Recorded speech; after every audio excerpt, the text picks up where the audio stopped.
Tu dinero en acción, episodio 60.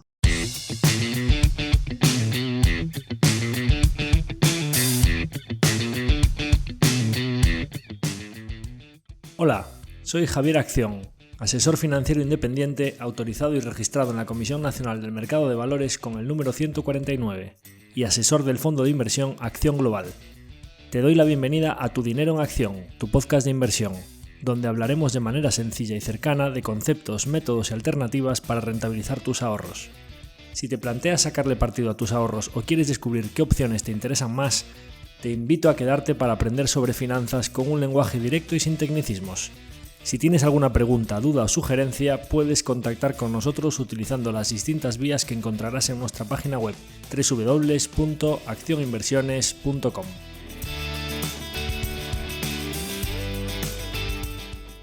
El contenido de este podcast es divulgativo. Las opiniones aquí expuestas son meramente informativas y en ningún caso suponen una recomendación de inversión. Si buscas asesoramiento financiero, debes dirigirte a cualquiera de los asesores autorizados y registrados en la Comisión Nacional del Mercado de Valores.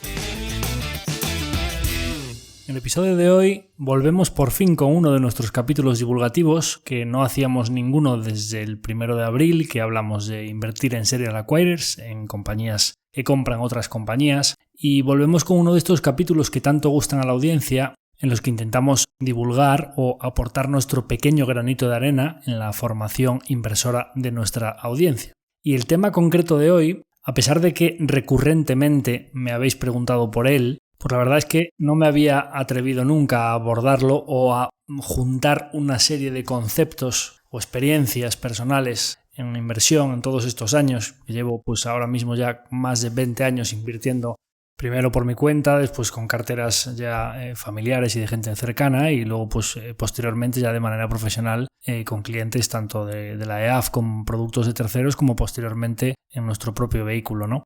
Y si no me había atrevido es precisamente por la enorme complejidad que tiene este tema y porque no es una ciencia exacta y es más bien un arte sobre el que es muy arriesgado intentar sentar cátedra o intentar dar llaves precisas sobre cómo resolver muchas de las cuestiones que vamos a contar aquí hoy. Es un arte y no una ciencia, y además es que hay diferentes metodologías que pueden funcionarle a diferentes inversores. Y al contrario, hay sistemas de gestión de cartera que, pudiendo funcionarle muy bien a algunos inversores, tratando de ser aplicadas por otros inversores diferentes con otras emociones diferentes, pueden tener resultados catastróficos. Entonces, hoy voy a intentar alejarme de toda la teoría de gestión de carteras, de todo lo que podéis estudiar en los manuales, tanto del CFA como del CIA, todo, Capital Asset Pricing Model, todo esto de la gestión de riesgos, de retornos, de portfolio management. Vamos a intentar alejarnos de todo eso para intentar daros algunas claves de lo que ha sido mi aprendizaje durante todos estos años. En primer lugar, y más importante, como siempre decimos cuando hablamos un poco con cualquier partícipe o con cualquier cliente que se interesa en invertir, sea a través de nuestro vehículo o a través de otros que nos pregunte por una cartera, sea de fondos, de planes de pensiones, de acciones, pues en primer lugar, lo más importante es preservar el capital. Es decir, antes de plantearnos obtener una rentabilidad, vamos a tratar de preservar el capital, ¿no? Y a continuación, pues tratar de conseguir la mejor rentabilidad posible. Y este es un tema sobre el que en general en la industria se habla muy poco, porque cuando algo funciona va a ser muy complicado que a quien está funcionando quiera contárselo ya no a sus clientes, sino principalmente a su competencia. Con lo cual es muy complicado que una persona, un grupo de personas o una gestora o un equipo de asesoramiento de inversiones vaya a contar sus secretos en abierto para que no los escuchen sus competidores. Y al mismo tiempo es muy complicado que una industria que vive de las comisiones por tratar de superar al mercado vaya a tirar piedras contra su propio tejado diciendo o desnudando un poco las características de la gestión activa que hacen muy complicado que supere a la gestión pasiva, o cuáles son los motivos por los cuales, por lo general, la gestión pasiva parte con ciertas ventajas a la hora de compararse con una cartera de gestión activa. Y eso, por lo general, en nuestra industria nunca se dice, nunca se cuentan esas cosas. Como yo tengo mi compromiso con toda mi audiencia y con todos mis partícipes de contar siempre las cosas, sean buenas o malas, de manera completamente transparente, hoy vamos a hacer este ejercicio aquí de contar todo lo bueno, todo lo malo e intentar resumiros mi experiencia durante estos últimos, pues ya algo más de 20 años, ¿no? Entonces, hoy vamos a hablar de gestión de cartera, de portfolio management, como dirían los anglosajones, o como en todos estos manuales del CFA y demás, pues la asignatura y una de las asignaturas principales y que tiene además mucho peso en las notas finales, pues es portfolio management, ¿no? Y en portfolio management, pues ¿de qué se suele hablar? Pues vamos a hablar de los pesos de las posiciones. Oye, ¿cuál es una diversificación, una concentración razonable en la cartera? ¿Cómo gestionamos nuestras propias emociones y qué normas ponemos para intentar no saltarnos por una emoción descontrolada esas normas? ¿Debemos usar stop loss o no debemos usarlos? ¿Y cuál es la gestión de riesgos de cartera? ¿Debemos rebalancear las posiciones? ¿Qué es esto del 5-10-40 en los fondos? ¿Y qué es esto de la ponderación por capitalización en la inversión indexada? Hablaremos de la gestión de las posiciones individuales dentro de una cartera, de la posibilidad de vender opciones put y call, que ya hemos hablado aquí en algún capítulo, del tratamiento fiscal y, sobre todo, de la enorme complejidad de tomar decisiones contrarias en la gestión de una cartera. Hablaremos de todas estas cosas hoy aquí y me anticipo un poco a lo que sucederá al final, contestando a la pregunta: oye Javier, ¿cómo es que vas a contar aquí algunos de tus secretos o tus aprendizajes de todos estos últimos años? Estas claves no podrán ser utilizadas, no nos estás dando las llaves para abrir las puertas, tú no cobras por tu trabajo por tener todas estas llaves. Y me anticipo a esa pregunta respondiéndoos que incluso esto es tan complejo que teniendo algunas llaves es muy complicado abrir las puertas. Porque aunque tengas esas llaves, cuando llega la situación en la que tienes que ejecutar una decisión, el control emocional, el saber si lo que está sucediendo claramente es igual que las anteriores veces que sucedió o ha cambiado, el entorno tan dinámico en el que las empresas cambian de situación y además no solo cambian ellas, sino que cambia todo su entorno y que además en una cartera, pues pongamos de 25 o 30 posiciones, lo que está sucediendo con una posición concreta no es aislado, sino que con todas las demás también están pasando cosas y el conjunto del mercado se mueve, veréis que lo más difícil es utilizar las llaves para abrir la puerta. No es solo el hecho de tener la llave, sino que lo complicado es el ejercicio de abrir esa puerta. Por eso creo que no estoy desvelando ninguna carta, ni creo que vaya a darle ninguna ventaja a nadie que escuche esto, sino que lo que voy a intentar contar hoy aquí es mi propia experiencia personal, las conclusiones a las que he llegado estos años, mi posición actualmente en cuanto a la gestión de carteras. Esto es susceptible de cambiar, igual que ha ido cambiando en los últimos 20 años, con experiencias futuras que yo pueda tener. De hecho, siempre os digo que a mí me gusta seguir formándome y evolucionando como inversor y que pienso que ojalá, aún no cumplí 40 años, ojalá que esté en el principio de mi trayectoria inversora y estoy segurísimo que, y sería muy sano, llegar a los 60 años pensando que cuando tenía 40 me quedaban muchísimas cosas por aprender. ¿Qué hubiera sido de mí si a los 40 supiese lo que sé hoy? Ojalá piense eso dentro de 10, de 15 y de 20 años. Eso significará que he seguido aprendiendo y evolucionando como inversor. Pero sin duda a día de hoy pienso que estas cosas que os voy a contar hoy, ojalá las hubiese sabido cuando tenía 20 años o cuando tenía 17 que compré mis primeras acciones, ¿no? Entonces, bueno, pues yendo con ello, vamos a ir un poco, como siempre, de lo más básico a lo más complejo, ¿no? Entonces, hoy no estamos hablando de renta variable o de renta fija, estamos hablando de la gestión de una cartera. Vamos a hablar de gestión de riesgos, de la gestión de los pesos. Una posición puede ser un fondo, una posición puede ser una acción, una posición puede ser un bono, puede ser un derivado. Pero en general, en muchos de los casos de los que voy a hablar, cuando hablemos de la fluctuación de los precios y de la fluctuación de los múltiplos, muchas de las cosas que voy a hablar aquí hoy son especialmente aplicables a la inversión en renta variable, a la inversión en acciones. Pero muchas otras cuestiones como la gestión de riesgos, los rebalanceos, la concentración, la diversificación, etc., son aplicables a cualquier tipo de cartera. En general, cuando vaya dando ejemplos, os iré diciendo a qué tipo de activos son más aplicables. Entonces, empezando por lo más básico, los pesos de las posiciones. En la gestión de la cartera, lo primero que tenemos que hacer es, oye, pues me pongo a analizar inversiones, vamos a partir de una cartera teórica en la que tengamos un 100% de cash, en la que todo el dinero esté en una cuenta bancaria pendiente de invertir. Entonces tenemos que plantearnos, oye, pues me gusta una inversión, ¿qué parte de mi capital, esto es lo que llaman capital allocation, ¿no? ¿Cuánto capital asigno a esa inversión? Oye, pues dependerá de cuántas inversiones quieras tener en cartera, ¿no? Entonces, pues una cartera muy concentrada, muy concentrada. Oye, pues es que yo solo quiero tener 2 o 3 posiciones. Ya no vamos a hablar aquí de quien opta por tener una única posición, ¿no? Porque salvo los empresarios fundadores, oye, Amancio Ortega o Jeff Bezos o Elon Musk, Pues esos son los casos de la mayor concentración que existe y con además una tasa de interés compuesto muy elevada durante muchos años, y ya vemos el efecto que produce. Pero yo no recomiendo a nadie que cuando vaya a montar una cartera se vaya a hacer pasar por Amancio Ortega o Elon Musk, porque las consecuencias pueden ser devastadoras. Como decían las abuelas, no vayas a meter todos los huevos en la misma cesta, porque en los mercados financieros las cestas se caen. Y sucede, y aparte lo hemos visto recientemente, que hay cestas que se caen, ¿no? Entonces, oye, pues mira, una cartera muy concentrada, pues 2 o 3 posiciones. Bueno, pues tenemos que poner entre el 50 y el 33%, ¿no? Según esas dos cifras en cada una de nuestras posiciones. Oye, yo no recomiendo a nadie que haga eso. En general, y ahora hablaremos un poco de la diversificación de los fondos, en cualquier cartera particular yo recomiendo tener mínimo 10 o 12 posiciones. ¿De acuerdo? Es decir, estaríamos hablando de que como mínimo, para tener 10 o 12 posiciones, la ponderación máxima que puede tener cada una de esas acciones es entre el 8 y el 10%, no más. ¿De acuerdo? ¿Por qué esta es la recomendación básica que os haría? Oye, pues es que si nosotros partimos de la base de 10 posiciones, serían, oye, pues un 10% en cada una de estas compañías, o cada uno de estos bonos, o cada uno de estos derivados, o cada una de estas divisas, o cada una de estas materias primas. Esto es aplicable a todo. Pues oye, si nos sale muy mal una inversión, pues qué mínimo que oye, pues muy mal es perder un 50 o un 60%, ¿no? Pues oye, si tú tienes un 10 y pierdes un 50 o 60, pues oye, pues has perdido un 5 o un 6% de tu cartera. Oye, una cartera que pueda hacer unos retornos, digamos que en la media de un mercado de una cartera, digamos, mixta, vamos a poner ni 100% renta variable ni 100% renta fija, ¿no? Pues oye, entre un 6-7%. Oye, pues en principio un desastre de inversión, en principio podrías recuperarlo en un año con el resto de la cartera, ¿no?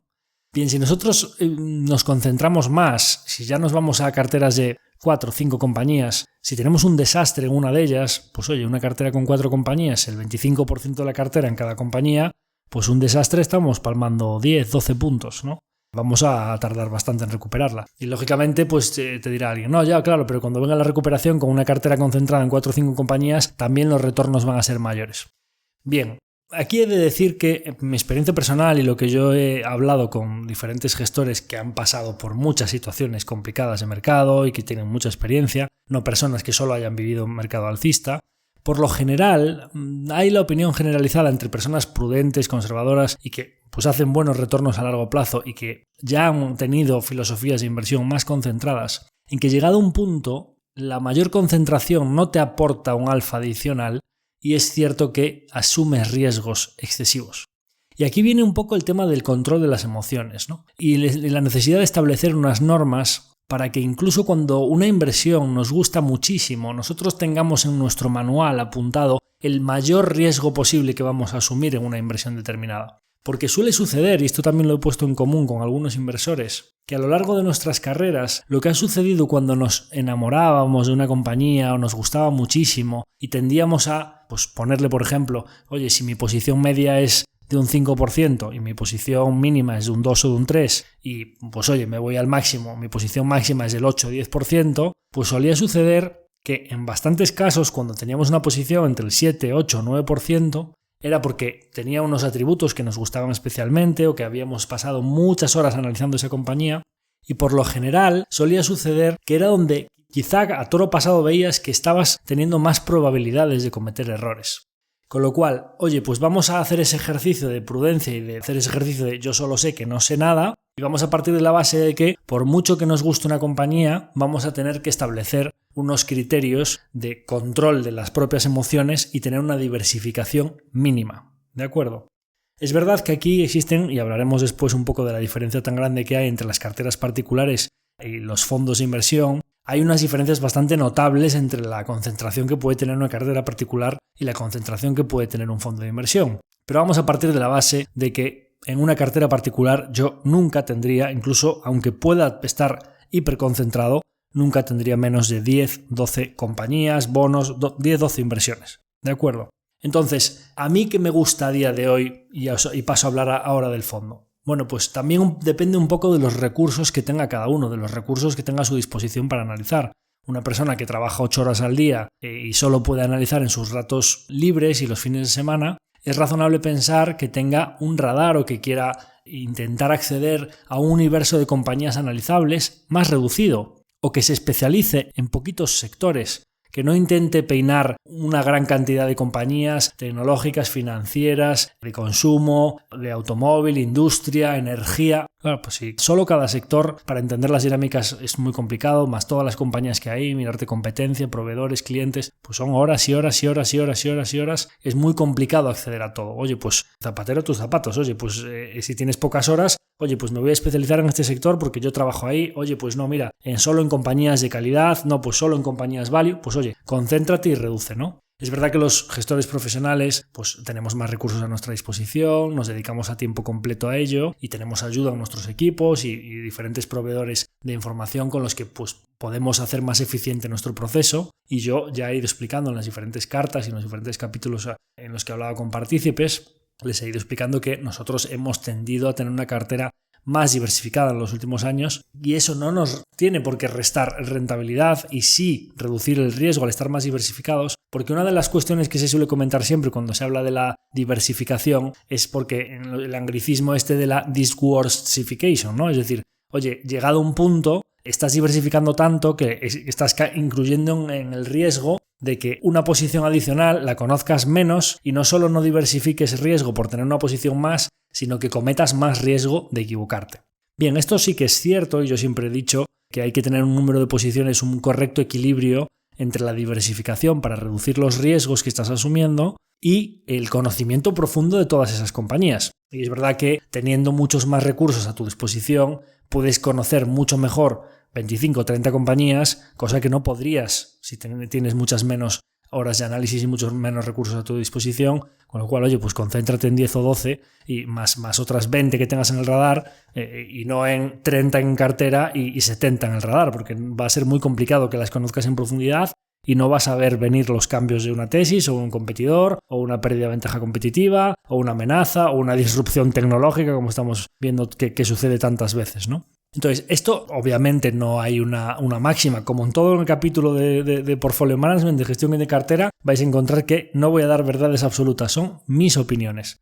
A día de hoy a mí lo que me gusta es una cartera de en torno a 25 compañías. Nosotros podemos permitirnos tener 25 compañías y otras, dependiendo del momento, entre 50 y 70 en el radar y tenerlas, considero que correctamente analizadas, leer entrevistas con proveedores, con clientes, con directivos, monitorizar los resultados. Obviamente monitorizamos mucho más en profundidad los resultados trimestrales de todas las compañías que tenemos en cartera y todas las conference call y vamos a eventos, nos reunimos con ellos, hacemos videoconferencias con el management, como sea con el departamento de inversión de relación con inversores, como con el CFO o con el CEO, dependiendo del tamaño de la compañía podemos acceder a unos u otros. Y pues oye, lógicamente pues las compañías de radar, cuando te pones con una compañía concreta porque la ves que a lo mejor se está poniendo a tiro, profundizas, pues como es la primera vez que te la estás viendo, tanto más que las de cartera. Pero las que no tienes en el radar, pues vas viendo lo que presentan y obviamente pues no le metes los cientos de horas que le metes a una que tienes en cartera, ¿no? Pero las tienes monitorizadas y vas viendo un poco lo que van presentando, sigues un poco su evolución y tienes un radar de compañías que no tienes tan profundo el análisis como en las 25 o 30 que tienes en cartera, ¿no?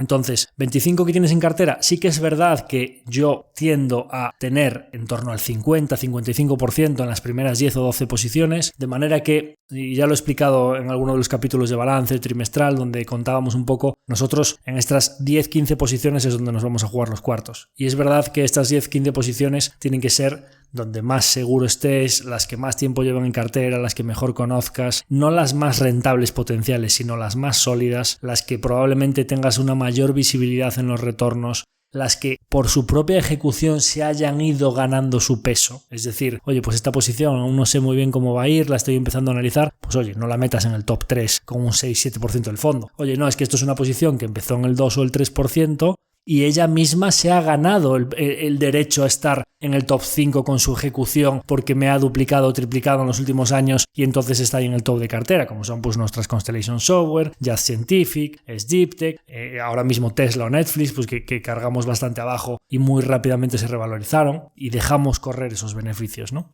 Pero sí que es verdad que si tú tienes, pues oye, que hacer las cuentas, si tú tienes en torno a 10-12 posiciones, el 50 y pico % de la cartera, pues oye, te quedan a lo mejor un 45% a dividir entre las otras, hablábamos de 25 posiciones, pues oye, pues si tenías el top 10, pues te quedan 15, 45 entre 15 posiciones, más o menos de ahí para abajo, aunque en las primeras tengas 6, 5, 4 y pico o así, En las un poquito más abajo sí que son posiciones que vas a tener, dependiendo del caso, entre el 2,5, 3 y pico por ciento, ¿no? A mí, más allá de ese 25, sí que me gusta tener algunas posiciones más abajo, digamos hasta en torno a 35, 40, pues desde 25 pues quedan otras 15, con diferentes tipologías, ¿no? Pues o posiciones muy pequeñitas que son tracker positions, que llamamos del 0,1, 0,2 de la cartera, que son posiciones que no van a rentar ni en positivo ni en negativo en gran medida al fondo, porque tendrían que multiplicarse mucho o quebrar para tener un impacto significativo en la cartera, pero que sí que son posiciones que ya sabemos que queremos tener en cartera y que estamos avanzando en su análisis y que simplemente pues por un motivo u otro no están al precio al que queremos tenerla en el 3 o el 4%.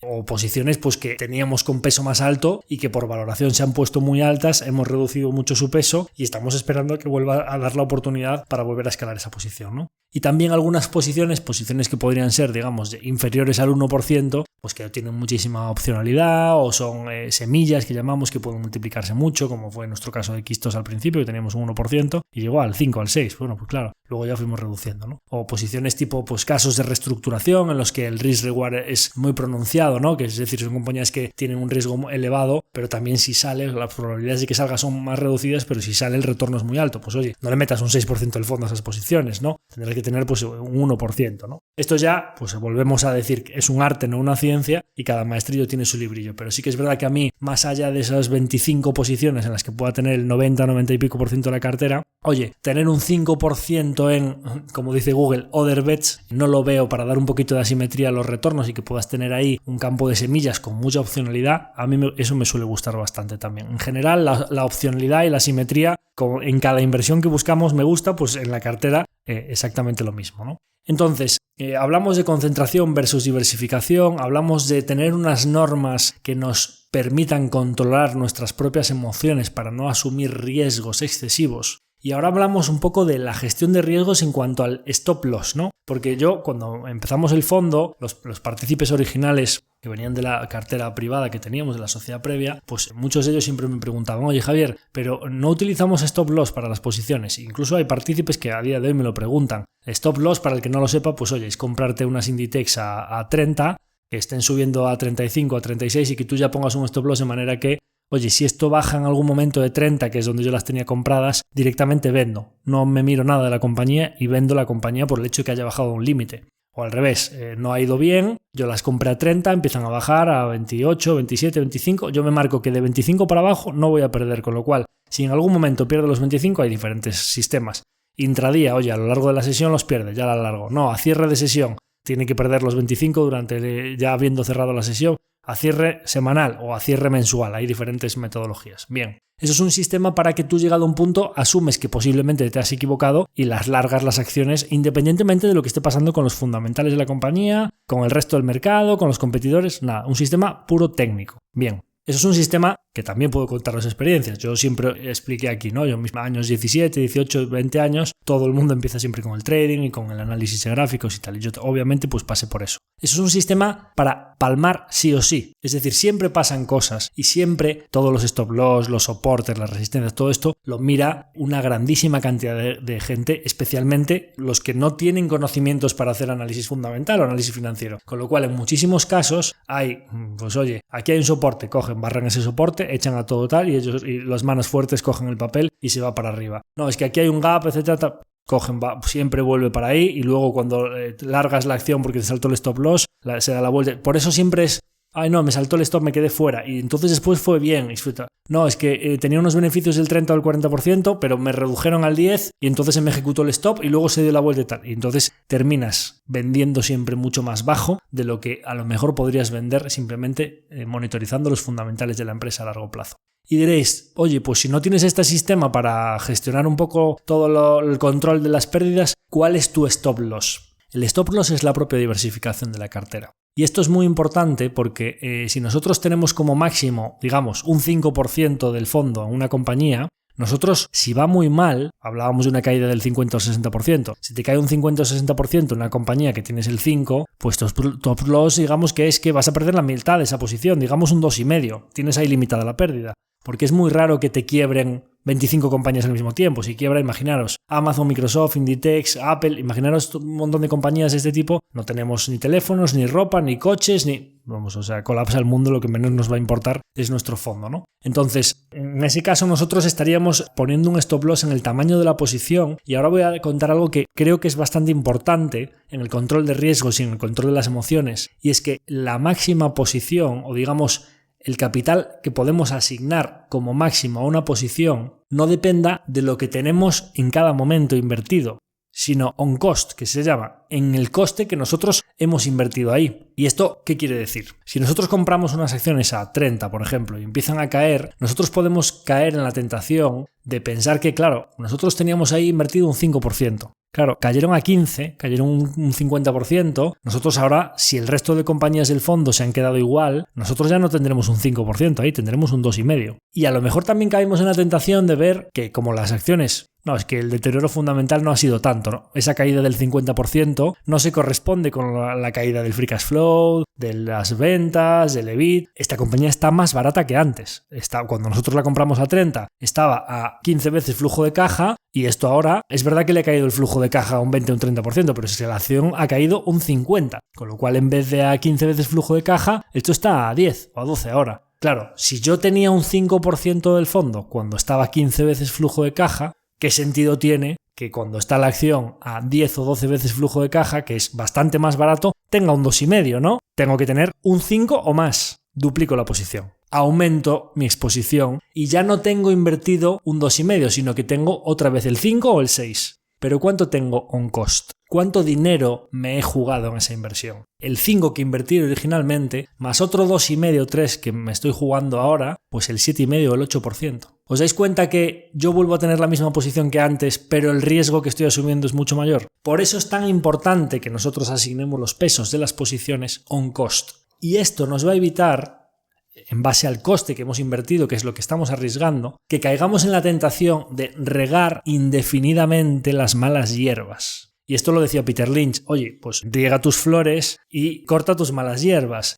¿Por qué? Porque periódicamente en los mercados de valores sucede lo que se llaman las trampas de valor.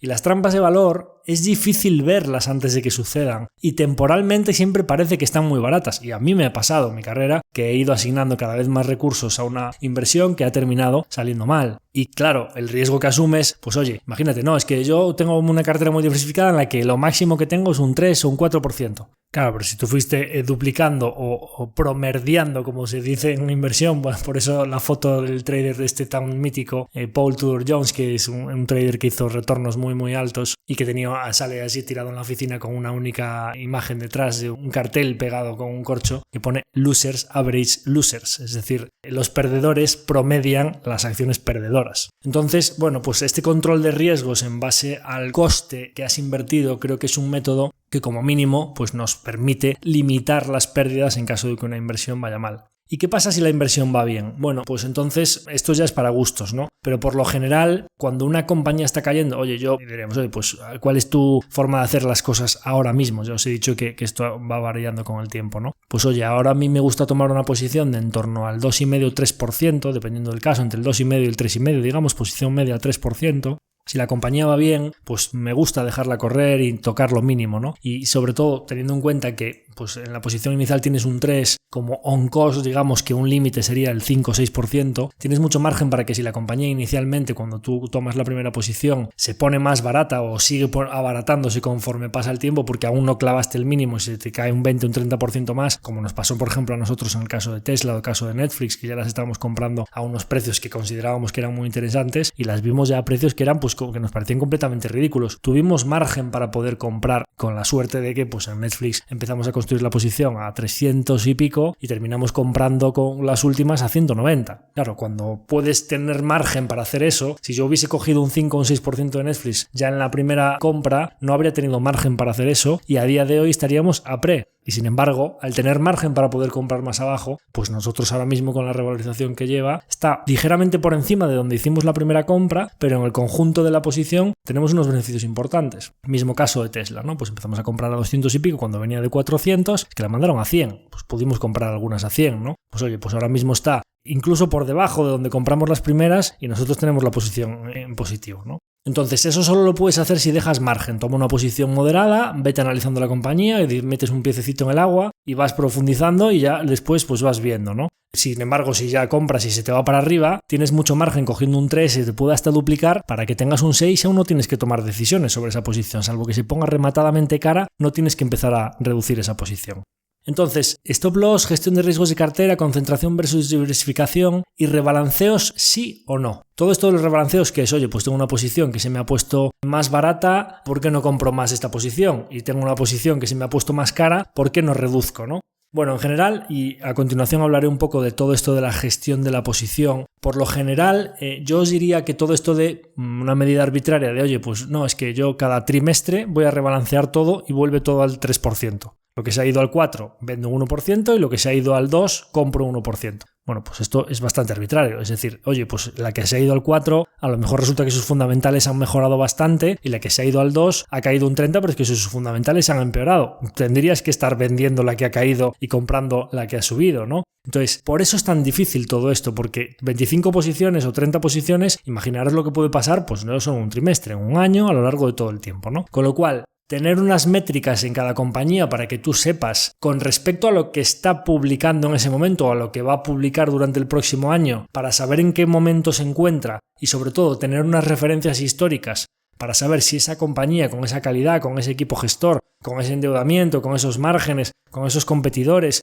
con ese sector, esos vientos de cola o vientos en contra, etcétera, ha cotizado históricamente, digamos, pues entre 10 y 30 veces para saber dónde te estás moviendo en ese momento, lo cual no solo se mueve la cotización, sino que se mueven los fundamentales de la compañía, pues oye, pues tendrás que tener algún tipo de herramienta para saber pues tus 25 o 30 posiciones en qué rango se están moviendo y en qué puntos se encuentran, ¿no?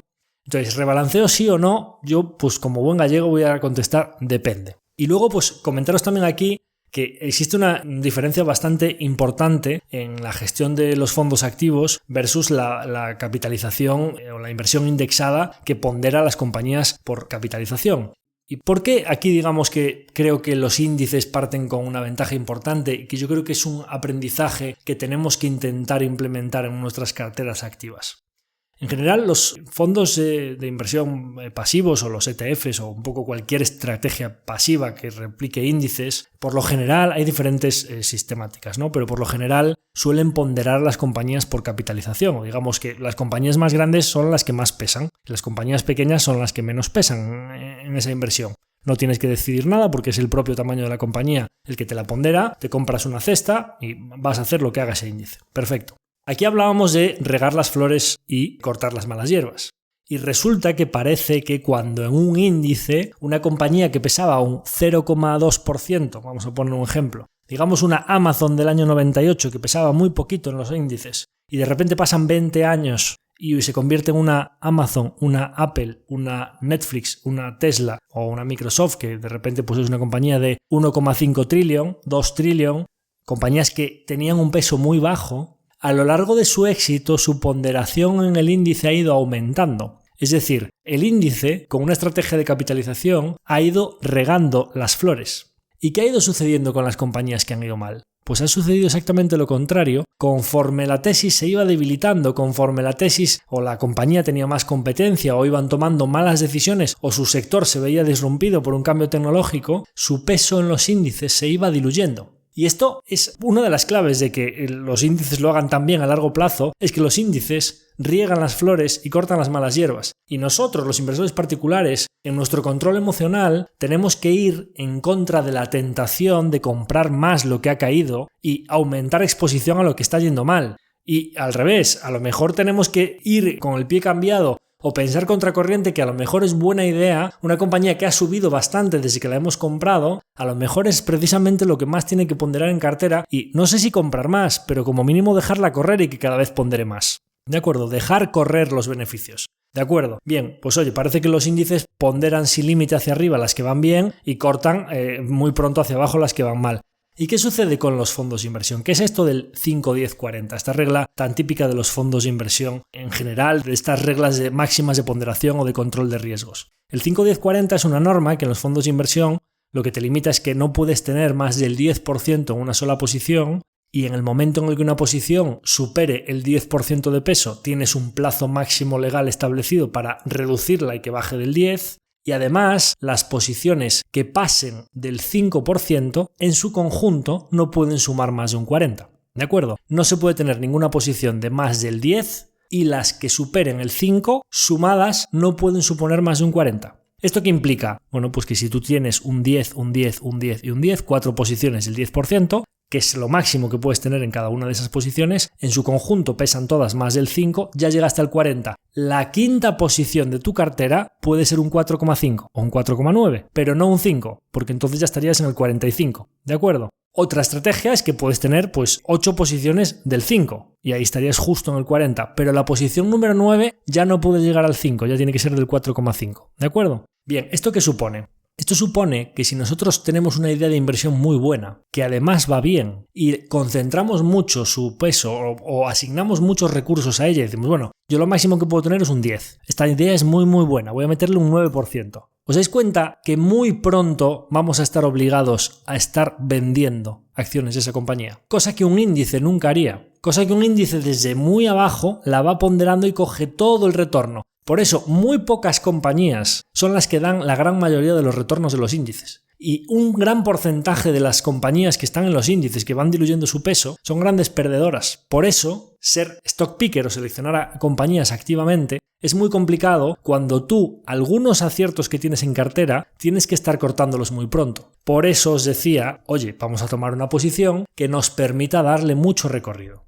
Vamos a tener una cesta medianamente diversificada de posiciones en las cuales los aciertos que tengamos los dejemos correr a lo largo de los años y no tengamos que estar cortándolos antes de tiempo. Y sobre todo, vamos a tener una posición en la que nosotros, o unas normas, de manera que cuando tengamos una equivocación, no asignemos cada vez más recursos ahí, que es justo lo contrario de lo que haría un índice. ¿De acuerdo? Este tipo de cosas, de la inversión activa frente a la inversión pasiva, va a ser muy difícil que se las escuchéis a la industria y a los que cobran comisiones como gestores activos, ¿de acuerdo? Pero este es uno de los motivos principales de que la inversión indexada sea algo tan válido, que funciona tan bien y que realmente, si no te quieres complicar la vida, no quieres confiar en un gestor, si tú tienes eres capaz o tienes la disciplina de ser ahorrador a largo plazo y de no vender un ETF del Standard & Poor's o del MSCI World cuando viene un COVID o cuando viene un 2022, etcétera, pues que si eres una persona disciplinada y que sabes que el mercado a largo plazo sube y demás, pues los fondos pasivos, ya si lo hacemos con algo que tenga traspasabilidad y buen tratamiento fiscal y demás, es una estrategia muy válida para invertir a largo plazo, ¿de acuerdo? Entonces, ¿qué es esto de la gestión de la posición? Digamos, oye, ¿rebalanceo sí o no? Os decía, después os voy a comentar unas opiniones particulares sobre todo esto de los rebalanceos sí o no. Hay una serie de artículos de un fondo que se llama Turtle Creek, que es un fondo canadiense, que habla de lo que es la gestión de la posición, bueno, habla de valoraciones, de construcción de cartera y habla también de cómo gestionan las posiciones a lo largo del tiempo en base a esa fluctuación de sus fundamentales y a la diferencia que existe en cada momento de su cotización frente al valor intrínseco de esa posición, ¿no? Es lo que yo, desde que leí esta carta me quedé con el título de la gestión de la posición. Aquí ya no hablamos de la gestión de la cartera en su conjunto, sino de la gestión de esa posición individual. Bien, hablamos de la máxima de no tocar nada, por supuesto una cartera con baja rotación y que hagas poco trading, es decir, que compras y vendes lo mínimo posible, o por decirlo de otra manera, una cartera que esté muy basada en el buy and hold, es decir, compro y mantengo, compro posiciones de largo plazo y opero lo mínimo y dejo correr los beneficios, lógicamente va a tener menos costes de transacción, pero en general partimos de la base de que los costes de transacción han disminuido muchísimo en los últimos años y se pueden tener acceso a comisiones muy muy reducidas de muy poquitos pipos, hablamos de a lo mejor 5 pipos por transacción, ¿no? Y además,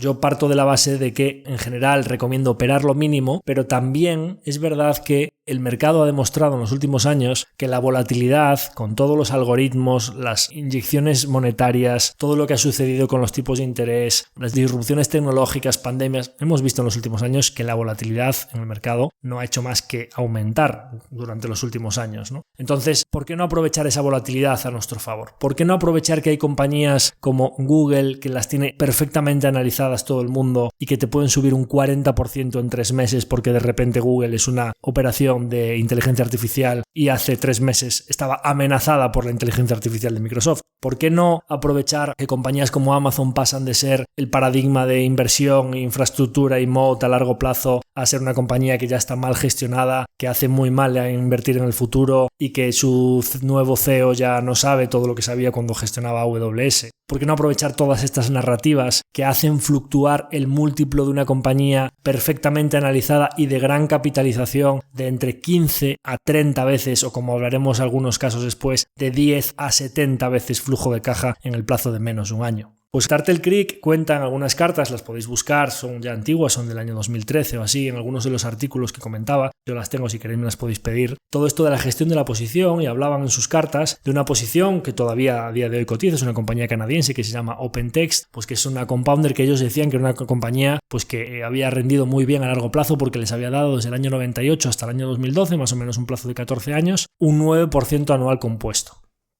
Bien, ellos comentaban y tenían un gráfico en el que iban graficando un poco el valor intrínseco que ellos calculaban para OpenText, y entonces en función de las fluctuaciones enormes que tenía la cotización, en función de si el mercado estaba eufórico o si el mercado estaba mucho más asustado, porque pasaban cosas en la compañía o porque en general pasaban cosas en el mercado, porque pueden suceder factores concretos, específicos de esa compañía, pues que ha presentado un trimestre peor, que cambian al CEO, que un competidor toma una medida, lo que sea, cosas específicas de esa compañía o cosas que afectan a todo el mercado en general, que viene un COVID, que hay una guerra en Ucrania, que aumenta la inflación a lo máximo de 40 años, lo que sea, ¿no?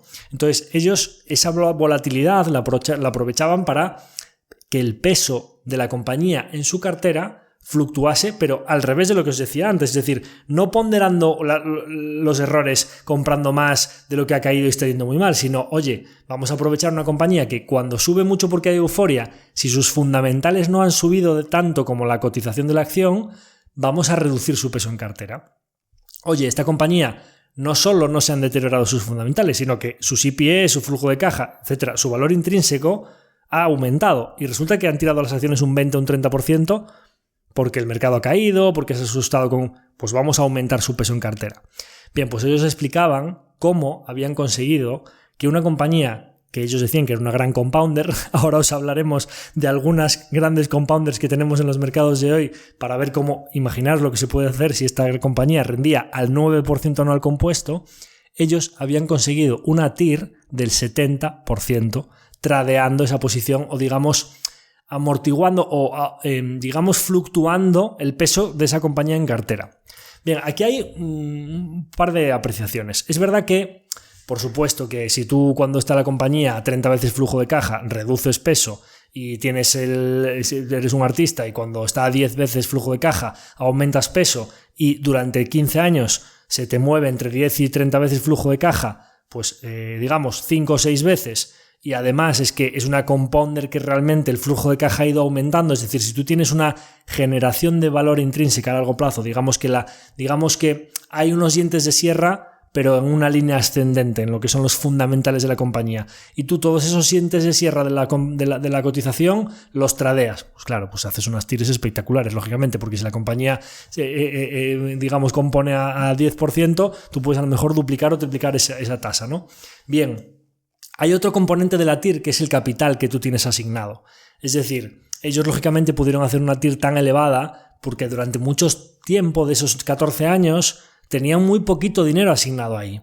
Y en las TIRs, que tú tengas los flujos antes, o sea, que hayas retirado capital durante a lo mejor 2 o 3 años, no tengas ningún capital asignado ahí y más tarde vuelvas a invertir, eso te multiplica los retornos porque has obtenido una TIR muy superior, pero sobre un capital asignado mucho más bajo. Con lo cual, aquí habría que ver si compensa, por ejemplo, digamos, oye, obviamente entre un 9% que decían ellos y un 70%, obviamente por mucha diferencia que haya en el capital, pues oye, el retorno casi multiplica por 10, con lo cual obviamente prefieres la TIR del 70, ¿no? Pero imaginaros que hablásemos de, no, mira, es que he obtenido una TIR, pues no del 9, pero del 15, sobre un capital del doble asignado, que oye, pues he obtenido una TIR del 20, pero teniendo la mitad del dinero asignado ahí. Pues oye, aquí tenemos que ver que no nos hagamos trampas al solitario. Digamos, no, es que retiré muchísimo capital y obtuve una TIR muy alta. Claro, cachondo, pero en vez de una posición del 3 y pico, tenías una posición del 0,50 de tu fondo promedio, digamos, a lo largo de ese periodo de tiempo, ¿no? Pues has hecho el pan con unas tortas. Era mucho mejor que te quedases con tu posición del 3, la dejases componer a doble dígito y punto, ¿no? Entonces, todo esto hay que jugar porque, lógicamente, pues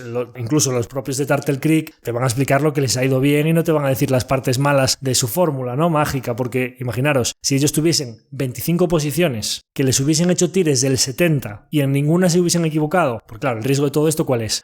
Esto se puso carillo, voy a reducir la posición. No, es que se puso más carillo, reduzco la posición. No te vuelve atrás, sigue componiendo.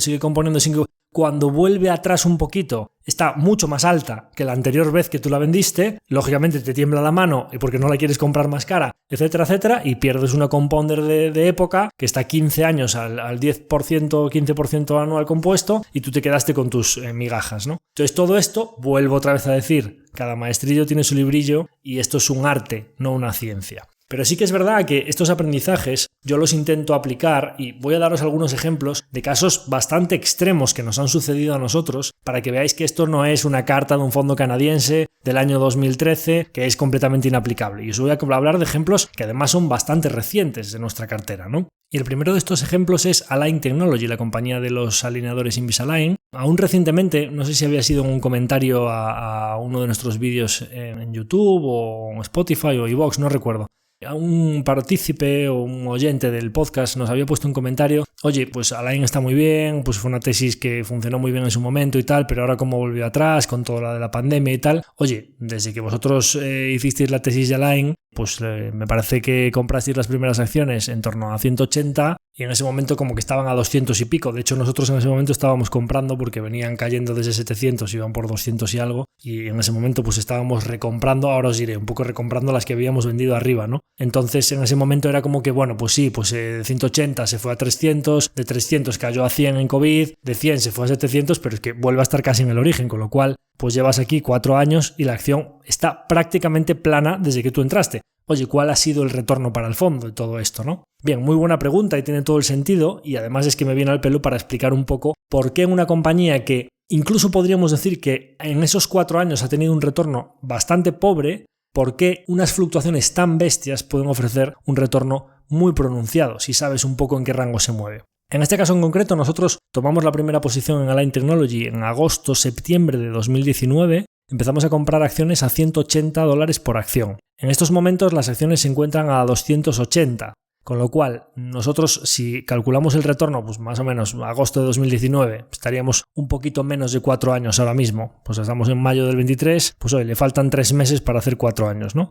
Las acciones han pasado de 180 a 280 que están ahora mismo, pues esto es una revalorización del 12% anual compuesto. ¿De acuerdo? Bien, no estaría mal. La verdad es que si tú compras una compañía como Align Technology en el año 2019 y te preguntan, oye, tú de aquí a 4 años, ¿qué esperas obtener, ¿no? Es decir, ¿qué te parecería razonable si no hubiese habido pandemias y todas las historias por medio? En una situación normal, oye, pues doble dígito. Quizá podríamos decir que a lo mejor pues más bien un 15, porque como voy a cometer algunos errores por el camino y yo pues quiero hacer doble dígito anualizado en el fondo, pues que menos que en las que vayan bien obtener de un 15 para arriba, ¿no? Como digamos que ese es nuestro hurdle rate, ¿no? O un poco la rentabilidad a la que nosotros tenemos que descontar los flujos para encontrarnos con que una compañía nos parece suficientemente barata al precio al que está hoy para ver que tenemos una cierta probabilidad de componer, pues eso, al 15%, menos los errores, menos comisiones y tal, pues doble dígito. Bien, bueno, pues nosotros os voy a contar un poco lo que sucedió por el camino, ¿no? Estas acciones de 180 pues se fueron como a 300. Nosotros en ese momento no vendimos nada. De hecho, pues dije, oye, pues esta inversión está yendo bien. La verdad es verdad que vino la rentabilidad muy pronto, pero ahí no tocamos nada. A continuación, desde 300 empezaron a caer en el COVID cuando cerraron todas las clínicas. No habíamos vendido nada, es verdad que era una posición mediana, pero como la conocíamos muy bien, no a 180, sino a 210 y a 220 y a 202, es decir, en 3 ocasiones, cuando cayó muy hondo en el COVID, compramos más acciones. Es decir, habíamos comprado a 180, se fue a 300, vino para atrás, 220 empezamos a comprar, 210 más, 202, vale. Os voy a decir después el resultado y aquí os digo, no la clavamos ni muchísimo menos. ¿Por qué? Porque es que la mandaron a 100. O sea, la mandaron un 50% por debajo de donde nosotros ya estábamos comprando más en COVID y además a donde nosotros de 180 la mandaron a 300 y estábamos casi duplicando, nos la mandan a 100, que es casi perder un 50% de nuestra posición. Bien, ¿qué sucede a continuación? Reabre el mundo y nosotros habíamos comprado, importante decir, nuestro punto de entrada era en torno a 12-14 veces flujo de caja. ¿De acuerdo? Bien, por eso, como va variando el flujo de caja de la compañía, es importante saber en qué rangos te estás moviendo. Bueno, pues la mandan a 700. Y a 700, obviamente nosotros cuando compramos a 180 sabíamos que esta compañía venía de $300, pues oye, estaba a 50-60 veces flujo de caja. Cuando nosotros vimos cómo vino atrás y la compramos a 14, cuando de repente se empieza a subir y va por 400, 500 y subiendo, y ya vuelve a estar a 35-40 veces flujo de caja, claro, es que es casi por 3 el múltiplo al que nosotros habíamos entrado. Es verdad que no la clavamos en la caída, no la clavamos en la subida. Empezamos a vender a 400. Y lógicamente, pues claro, es como se suele decir, el último duro que lo gane otro, tanto abajo comprando como arriba vendiendo. Pues vendimos las primeras un día que presentó unos resultados muy buenos y que subió solo un 25-30% ese día. Empecé a largar a 424, tengo aquí ventas. Luego vendí otras poquitas a 516, vendí otras poquitas a 560. Y ahí ya la posición quedó en un tamaño en el que yo ya no quería tocar más. Y de 560 la terminan mandando a 700. Yo empecé a vender a 400 y pico. Bien, lo que pasó a continuación ya lo sabéis, os he dicho que recientemente estaban a 280 y vienen corrigiendo desde 300 y pico. Desde 300 y pico vienen corrigiendo porque otra vez la habían mandado a 200 y ahora habían rebotado bastante este principio de año. Bien, nosotros cuando la vuelven a mandar a 200 y pico, en 242 empecé a recomprar las acciones que había soltado en lo alto. Dije, oye, pues mira, las de que vendía a 500 y pico, a 240 las estoy comprando a la mitad de caída ya. Oye, y si la mandan a 200, pues las de 400 ya las puedo recomprar también con un 50% de caída. Y así sucesivamente, ¿de acuerdo? Bien, bueno, pues ha habido entradas, ha habido salidas y como mínimo os he dicho que no la hemos clavado ni muchísimo menos, sino que, bueno, pues entramos a un precio razonable, la mandaron a un precio bastante alto y vendimos, y cuando la mandaron a un precio bastante bajo de nuevo, pero por encima de donde estaba cuando nosotros invertimos la primera vez, pues aumentamos. Vamos a decir que, oye, pues algunas medidas con razonablemente buen timing, pero sin clavarla ni muchísimo menos. ¿Sabéis cuál es nuestra TIR, o nuestra tasa interna de retorno, o nuestra rentabilidad intrínseca en esta posición, desde que nosotros entramos en la compañía hace 4 años? 56% anual compuesto. ¿Con esto qué quiero decir? Bueno, pues que si se pueden hacer tasas de retorno con compañías que han hecho 9, como el caso de Turtle Creek, o como en este caso una compañía que nos ha hecho un 12, se pueden hacer estas tasas de retorno, pues que bienvenida sea la volatilidad. Y no estoy hablando aquí de que haya que sobreoperar. Digo yo que esta volatilidad tan enorme que hay en los mercados, y lo dice Terry Smith, no, oye, pues no sobrepagues, compra buenos negocios y do nothing. Bueno, vale, pues do nothing, cada maestrillo tiene su librillo. Yo creo que do casi nothing. O sea, es decir, en casos muy extremos, oye, si yo tengo una compañía a 12 veces flujo de caja, pues oye, pues a lo mejor es momento de si ha estado siempre entre 20 y 30, pues a lo mejor es momento de comprar. Y si esa misma compañía ha estado siempre entre 20 y 30 y te la mandan a 50 o 60 veces, como do nothing. Tendrás que vender algunas, ¿no? Digo yo, bueno, pues esta es mi forma. Tenemos más ejemplos, este es el caso de Align Technology, pero os puedo hablar, y esto es una compañía con márgenes buenos, que tiene un viento de cola a largo plazo por la adopción de los brackets frente a un poco la adopción de los alineadores frente a los brackets, etcétera, ¿no? Pero hay compañías de otros sectores, pues puedo poner otro ejemplo. Compañía de la que se ha hablado ahora recientemente, se habla muy poquito porque el gas ha caído mucho y le están castigando la acción. Y entonces, bueno, pues lógicamente, pues alguno puede decir, joder, pues esta inversión, listos, ¿no? Nuestra compañía ahí con activos en el Mar del Norte y demás, pues oye, ha sido una inversión muy buena, pero al final, pues joder, pues realmente cuando la cogiste a 100 y la mandaron a 600 y pico, pues ya fue mejor inversión de lo que es, ¿no? Es decir, ahora está a 250 o 260, pues oye, pues para el plazo que ha pasado ya no es tan buena inversión. Bueno, pues estamos hablando de un activo con una fuerte dependencia del precio del gas, ahora también del precio del oil, al que le han metido la mano en los bolsillos los gobiernos de Reino Unido y de Holanda con unas tasas impositivas abusivas por toda la subida del coste, el populismo de que la factura de la luz nos ha subido, entonces hay que quitárselo a las empresas energéticas. Bueno, todo esto que ha pasado desde finales de 2020 que nosotros la compramos, no ha hecho aún 3 años. Bien, bueno, pues nosotros compramos a 105 peniques el primer día que salió a cotizar, con la suerte de que cuando nosotros ya habíamos analizado el deal un poquito más tarde, digamos que 6-7 meses después, nosotros compramos en noviembre del 20, 6 meses después, a mediados de 2021, la compañía ya estaba cotizando con bastante prima sobre cash, es decir, llegó a cotizar casi a 2 veces cash, o sea, con una prima de casi el 100%, sobre una concha de cash, o sea, no había nada más. Era una sociedad que tenía pensado comprar algún activo, pero no había ningún activo todavía comprado. Bueno, pues cuando adquiere el activo, la compañía como que se queda a la acción titubeando un poco porque como que ya estaba metido en el precio la adquisición de un activo muy bueno. Y entonces no se revalorizó más, como que ya había subido un 80% desde la IPO, y entonces pues en ese momento con el activo ya encima de la mesa y nosotros ya pudiendo analizarlo, tardó un poquito en reaccionar y pudimos comprar más a 180. Es decir, habíamos comprado a 105 peniques y compramos más a 180 peniques. Bueno, a continuación se va pues a 300, 400, 500, 600, 650, todo lo que pasó después. Nosotros, y por eso es muy importante tener unas normas de ponderación y unas normas que te aten en los activos especialmente arriesgados, como es este caso, no quiero tener más de un 3, 4, 5%, pues oye, nosotros empezamos a vender pronto, como siempre, no la clavamos. Y vendimos a 390, vendimos a 430, vendimos a 520, vendimos a 630, con la enorme suerte de que pudimos vender, yo no sé si fue el último día o esa semana, en las últimas a 649 peniques, que creo que no sé si el máximo se hizo en 650, 655, o sea, con uno de los paquetes sí que lo clavamos, pero lógicamente pues habíamos vendido muchas antes, ¿no? Ya empezamos a vender a 300 y pico. Claro, ¿qué sucede? Cuando tú has vendido tantas por el camino y desde 650 que llegaron te las mandan a 200 y pico que están ahora mismo, pues claro, la compañía, nosotros habiéndola invertido la primera vez a 105, está a día de hoy a 260, pues oye, ¿qué ha hecho eso? Os decía, no ha llegado a 3 años, pues oye, es una revalorización del 150%, pues es que es una TIR muy elevada del 45% anual compuesto en estos 2 años y medio, digamos, ¿no?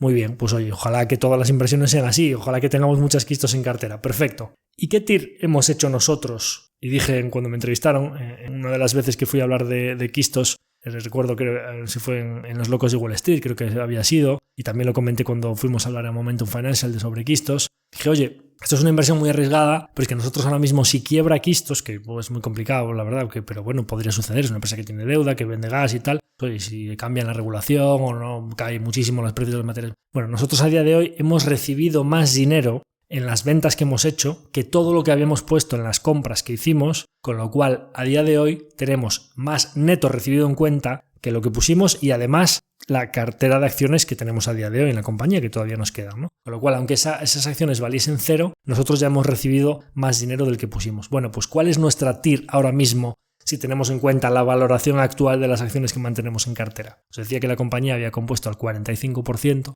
nuestra TIR es del 80,5%. Durante estos, lógicamente, como os decía, pues un poquito menos de 3 años, pero porque hemos invertido de promedio menos capital que el que pusimos inicialmente, porque fuimos retirando, ¿no? Con lo cual, un 80% sobre una cantidad de capital promedio invertida inferior a la que pusimos inicialmente.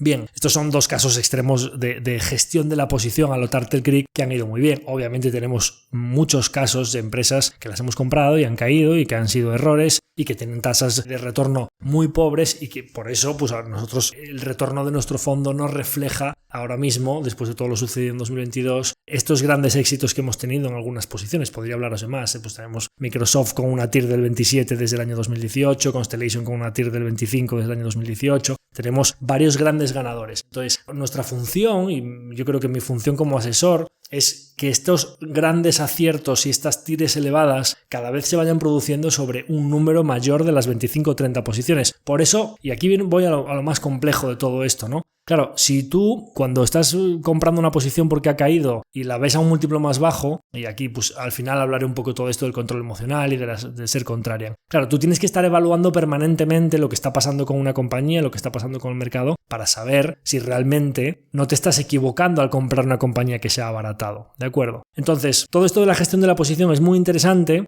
pero todo tiene sus matices y cada uno tiene que implementarlo de una manera que sea muy acorde a sus propias emociones, a sus habilidades como gestor, y es mucho de arte y muy poco de ciencia.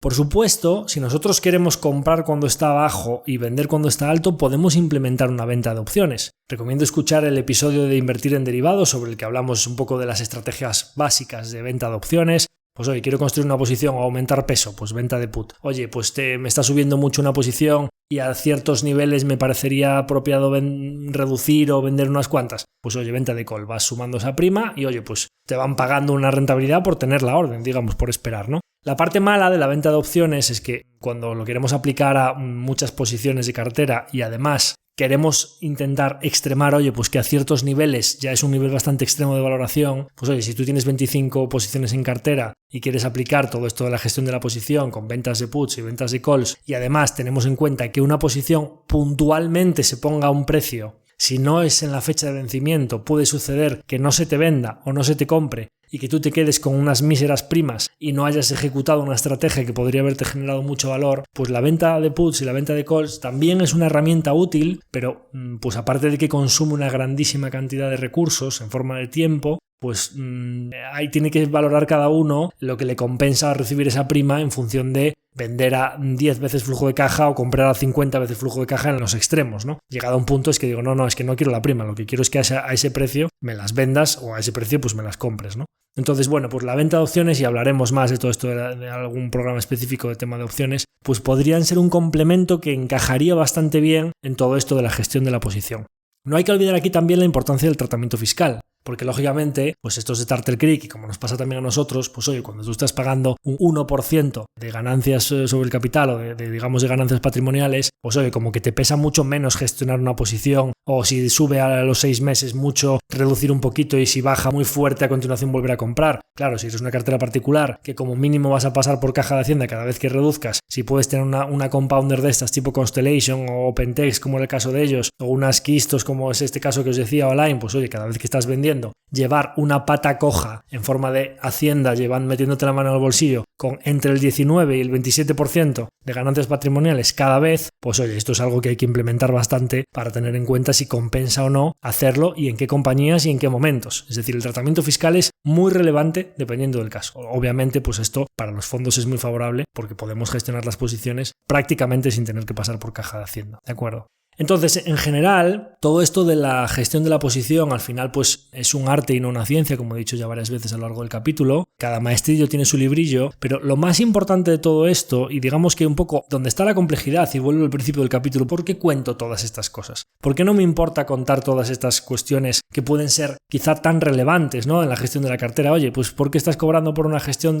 o un asesoramiento a un vehículo para contar todas estas cosas que a lo mejor, pues oye, es por eso por lo que te pagan los partícipes? Y la verdad es que no. Los partícipes no me pagan por eso. Los partícipes me pagan por la enorme complejidad que tiene tomar decisiones contrarias en ese momento. Los partícipes me pagan porque cuando está cayendo Tesla de 400 a 100 y nosotros estamos duplicando nuestra posición a 100, la gran mayoría de mis partícipes o de los inversores comunes dicen que Tesla se va a freír puñetas. Que no hay que Tesla, o sea, que se la va a merendar la competencia. Cuando a Line la mandaron de 700 a 100, o sea, había perdido las patentes, ya no tenía ventaja competitiva, no había ninguna diferenciación entre unos alineadores u otros, o lo que os hablaba antes, a Google hace unos días se la iba a merendar ChatGPT, y ahora mismo pues es que resulta que Google es la mayor apuesta de IA y las narrativas cambian muy fuerte. Y como cambian muy fuerte las narrativas, es muy difícil tomar decisiones contrarias. Es decir, todo esto de la gestión de la posición, lo que no dice Turtle Creek en su carta es lo complicado que es tomar decisiones en contra de la masa o en contra de la opinión reinante, o atarte al mástil para tomar una decisión tan difícil como una compañía en la que, con las cuestiones que están sucediendo, la pérdida de las amenazas, los competidores, el cambio del sector, pandemias, todas las cosas que pueden suceder, tú digas, no, esto no es un problema estructural, esta tesis no ha cambiado. Esto es un problema coyuntural que va a pasar, es ruido de mercado, es una narrativa que está cambiando. Y si solo es narrativa y no es realidad, entonces aquí hay que aumentar la posición. Y al revés, pues oye, es que esto ahora está con todo a favor, estos tíos se van a conquistar el mundo, esta compañía va a componer al 25% cuando normalmente solo lo ha hecho al 10%, pero no, ha habido un cambio de paradigma y se va a duplicar su tasa compuesta, entonces merece el triple de múltiplo y la gente comprando y comprando. No, es que eso no es así, es momento de venderla. Es muy complicado ir en contra de la masa, es muy complicado tomar esas decisiones siempre con el pie cambiado, es muy complicado tomar siempre decisiones contrarias. Pero si cabe, es más complicado todavía hacerlo sin equivocarse. Es decir, no aumentar peso en una compañía que ha caído pensando que es un problema coyuntural cuando realmente lo que estás aumentando peso es una trampa de valor. O no reducir exposición a una compañía que ha subido equivocándote en que realmente lo que está pasando es que su tasa compuesta o su ventaja de competitiva está aumentando y que realmente estás reduciendo peso o bajándote de un tren que realmente tiene altas probabilidades de componer a tasas muy altas durante los próximos años. Entonces, es difícil tomar decisiones contrarias, pero es más difícil todavía hacerlo sin equivocarse. Con este mensaje termino el episodio de hoy y como todo esto es un arte y no una ciencia, espero que os haya gustado. Cada maestrillo tiene su librillo, espero que os haya gustado el mío y os invito a que, como siempre, compartáis todas estas experiencias, anécdotas, concentración, diversificación, los stop loss, gestión de riesgos, rebalanceo sí o no, la gestión de la posición buy turtle creek, opciones, tratamiento fiscal y la enorme complejidad de las decisiones contrarian con todas vuestras personas cercanas a quien pensáis que le puede gustar el episodio de hoy, que lo compartáis para que este podcast pueda seguir perdurando en el tiempo. Os invito también a que nos comentéis si os ha gustado el episodio, que nos mandéis vuestras consultas a través de los comentarios de Spotify, que ahora ya sabéis que podéis comentar ahí, que nos dejéis vuestra valoración de 5 estrellas. Y nada más, me despido de todos vosotros, hasta la próxima semana. Un abrazo muy fuerte a todos.